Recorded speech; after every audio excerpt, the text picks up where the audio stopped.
Seorang pria asal Makassar, Sulawesi Selatan bernama Tony Lamba Pasaribu mengkritik keras kebijakan Presiden Prabowo Subianto Kamis 14 Agustus 2025. Pria yang berprofesi sebagai lawyer ini bahkan berani menyebut Prabowo adalah presiden paling bodoh sepanjang sejarah. Wah, berani sekali ya bapak ini, nggak takut dipidana apa?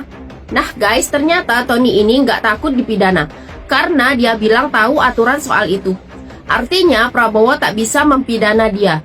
Tony juga menyebut dia menyesal memilih Prabowo jadi presiden.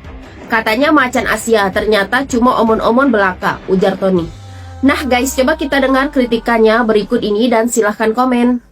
Presiden Republik Indonesia yang digadang-gadang sebagai macan Asia, ternyata hanya macan ompong yang memelihara kucing. Segala kebijakan-kebijakan yang dikeluarkan oleh pemerintah kita sekarang ini ternyata tidak berpihak kepada rakyat dan hanya omon-omon. Negara kita negara yang sumber daya alamnya itu sangat luar biasa banyaknya. Mulai dari tambang minyak, emas, nikel, batu bara, gas bumi, dan lain sebagainya. Termasuk hasil hutan. Itu kemana hasilnya semua? Dan juga uang-uang hasil sitaan daripada koruptor yang nilainya sampai triliunan-triliunan, bahkan ribu triliun yang disita dari koruptor. Itu di mana semua? Sementara kita rakyat ini dijajali dengan segala tagihan-tagihan pajak. Semua dikenai pajak. Apa negara ini harus hidup dari pajak yang rakyat berikan? Ini tidak adil. Dalam pemerintahan Prabowo sekarang, ternyata kita tidak menemukan apa artinya seorang pemimpin negara yang bijaksana. Ternyata hanya pemimpin yang bodoh, yang menjual data dari rakyat Indonesia ke luar negeri, yang akibatnya nanti sangat rentan terhadap manusia-manusia tidak bertanggung jawab terhadap akun-akun rakyat Indonesia, apalagi yang berhubungan dengan masalah keuangan atau bank. Bisa ditutup orang bank apa kita, rekening kita. Bisa dicuri orang uang kita. Itulah yang paling negatif untuk rakyat kecil. Janganlah dulu tentang masalah-masalah yang lain. Kenapa saya bilang negara kita ini sekarang tidak adil? Sementara sumber daya kita banyak, sumber daya alam kita banyak, hasil tambang kita banyak. Itu uangnya kemana semua? Seharusnya itu sudah bisa menghidupi rakyat Indonesia. Tapi kita harus dibebani lagi dengan pembayaran pajak. Pajak inilah, pajak itulah, pajak inilah. Sementara kehidupan masyarakat sekarang semakin susah. Dalam Undang-Undang Dasar 1945 pasal 33, ya, bahwa bumi, air, dan kekayaan alam dikelola oleh negara dan digunakan untuk kemakmuran seluruh rakyat. Ya. Kemakmuran yang bagaimana bisa kita temukan sekarang? Ekonomi tidak berjalan dengan baik. Negara kita ini sekarang tidak baik-baik saja. Negara yang baik-baik saja itu adalah ketika masyarakatnya, rakyatnya itu sejahtera. Kita tidak boleh melihat segelintir orang yang kaya raya, yang hidup di kota sana. Segelintir orang tersebut bukan melambangkan atau mencerminkan kehidupan bangsa ini yang bagaimana sekarang sedang morak-marik rakyatnya. Saya bingung dengan kebijakan-kebijakan seorang presiden yang katanya jenderal macan Asia. Ternyata hanya kucing ompong. Seperti apa peliharaannya itu? Bacot semua, bacot. Padahal demokrasi ekonomi itu harus, ya, ekonomi yang berkerakyatan. Yang tujuan akhirnya adalah demi kesejahteraan rakyat. Tetapi apa yang kita lihat sekarang?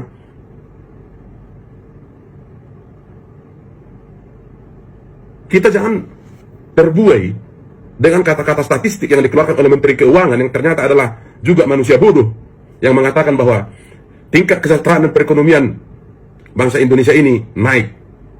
Naik kemana? Naik ke bulan. Semua pada ngeluh. Keuangan, pekerjaan yang susah, tapi harus dibebani oleh pajak-pajak. Negara harus mementingkan rakyat, bukan hanya mementingkan pejabat-pejabat dengan segala rencana-rencana yang tak masuk akal, bullshit semua. Masa mau memikirkan rumah untuk anggota DPR lah, memikirkan rumah untuk inilah, menteri lah. Gila negara ini sekarang. Kalau Bapak Presiden Prabowo tidak mampu memimpin negara ini lebih baik, silakan mengundurkan diri. Daripada kamera ini turun ke jalan untuk memaksa Bapak lengser. Lebih terhormat Bapak mengundurkan diri. Karena apa? Hasilnya tidak ada kami lihat yang signifikan untuk sekarang. Penegakan hukum amburadul, ya. Yang Bapak berencana menaikkan gaji hakim lah 250%. Kan gila itu namanya. Menaikkan gaji pegawai negeri sipil lah. memberikan tanah untuk ormas-ormas lah. Pakai otak Pak, pakai. Anda itu dipilih, ya, bukan hanya untuk menjadi presiden saja, tapi tugas dan fungsi presiden itu harus sebagai penentu kebijakan-kebijakan, ya, bagaimana negara ini ke depannya, yang terkait dengan kesejahteraan rakyat, yang kemudian Bapak ajukan ke DPR untuk disahkan. Jenderal apaan kau?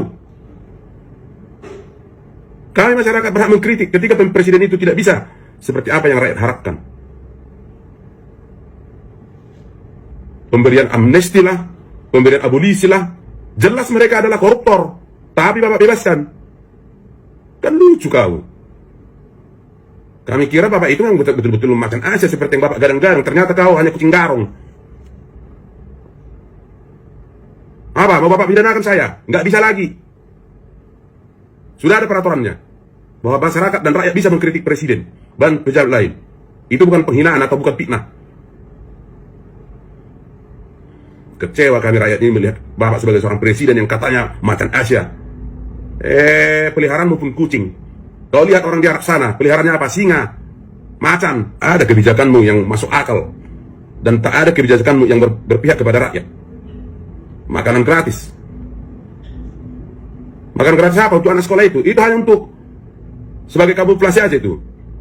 Karena memang tidak berbobot memberi makan rakyat. Bukan seperti itu caranya memberi makan rakyat.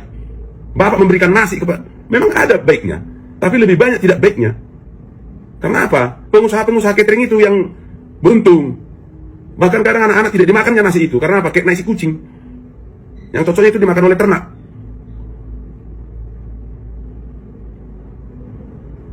Penasihat presiden ini bagaimana sih?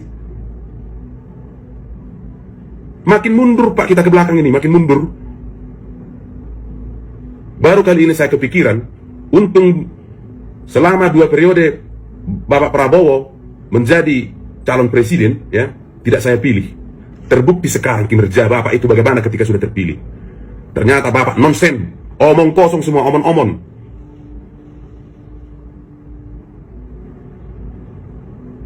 Kalau merasa Bapak tidak sanggup dengan usia yang sudah semakin tua, ya mundur.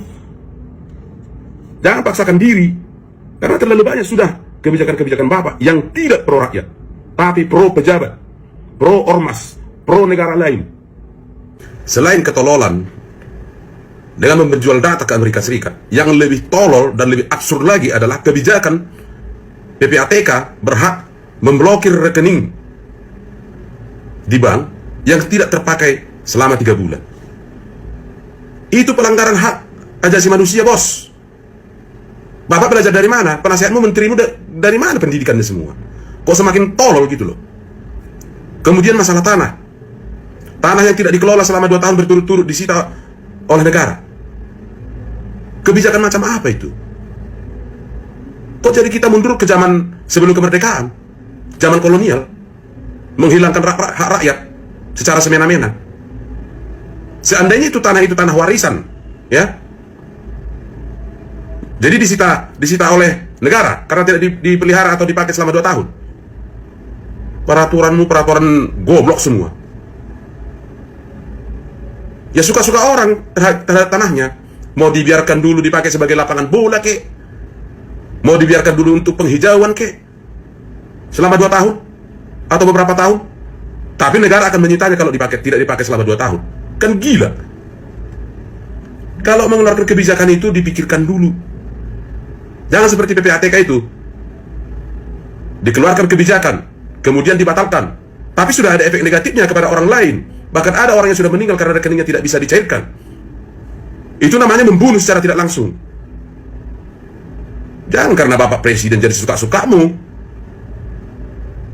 Dulu kami berharap bahwa sebagai seorang jenderal Bapak itu jiwanya jiwa Indonesia, jiwa seorang pejuang. Ternyata jauh panggang dari api. Salah pilih kan.